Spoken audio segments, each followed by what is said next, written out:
السلام علیکم دوستو، یہ دیکھیں یہ سامنے رہی پلسلات جو کہ لوگ کہتے ہیں یہ پلسلات ہے۔ یہ دیکھیں یہ بندہ ساتھ میں سے گزر رہا ہے، اور اس طرف اگر آپ دیکھیں اس مسجد کے پیچھے تو اس طرف ہیں یہ مقبرے جو کہ بی بی جوندی کے آدھے کٹے مقبرے ہیں۔ آج چلتے ہیں اور ہم آپ کو یہ مقبرے دکھاتے ہیں۔ آپ دیکھ رہے ہیں میرا YouTube channel J M Abbasi.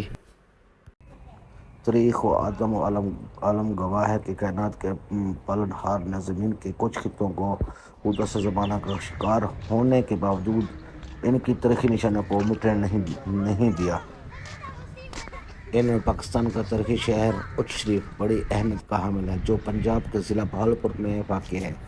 پاک وطن کی یہ دھرتی 1.25 لاکھ بزرگان دین کی آبدید آرام گاہ ہے۔ اچ شریف کو یہ اعزاز حاصل ہے کہ شام کے دارالحکومت دمشق کے بعد اچ شریف کو دنیا کا قدیم ترین شہر قرار دیا گیا ہے۔ اس میں موجود حضرت سید جلال الدین سرخپوش بخاری رحمۃ اللہ علیہ کی پوتی سیدہ بی بی جوندی رحمۃ اللہ علیہ کا مقبرہ، جو 1494 میں شاہ خراسان نے تعمیر کروایا، جو کہ بی بی جوندی کے نانا تھے۔ یہ مقبرہ انڈیا میں موجود بابری مسجد سے بھی 2 سال پرانا ہے، اور اس کی تعمیر سید حضرت شاہ رکن عالم ملتانی رحمۃ اللہ علیہ کے مزار مبارک سے کافی مشابہت رکھتی ہے۔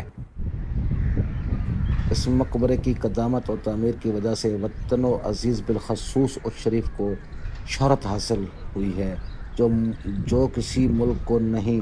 اقوام متحدہ کے دفتر میں نصب دنیا کی 3 قدیم ترین تعمیراتی تصویروں میں ایک سیدہ بی بی جوندی کے مقبرے کی ہے۔ یہی وجہ ہے کہ اقوام متحدہ نے اچ شریف کو اولڈ بگ سٹی کا درجہ دیا ہے۔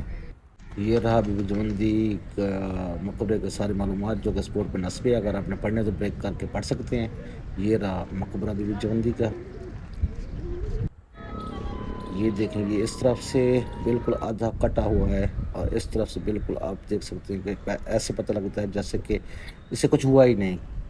یہ دیکھیں یہ قبرستان ہے، جو کہ یہ قدیم قبرستان ہے، اور یہ رہا بی بی جوندی کا مقبرہ۔ ہم آپ کو دوسری طرف سے بھی دکھاتے ہیں یہ اس کی صورتحال کیسی ہے۔ یہ ساتھ میں گاؤں ہے، یہ بلندی میں واقع ہے۔ یہ دیکھیں ساتھ درخت بھی ہیں، باغ بھی ہیں۔ یہ دیکھیں یہ نیلی اینٹوں سے بنایا گیا خوبصورت نقشہ کاری کی گئی ہے اس پہ، اور یہ دیکھیں یہ اس طرف سے آدھا بالکل کٹا ہوا ہے۔ یہ دیکھیں لوگ کہتے ہیں کہ یہاں پہ یہ مکمل تھا، یہاں پہ جب دریا آیا تھا تو وہ اسے آدھے کو اٹھا لے گیا تھا۔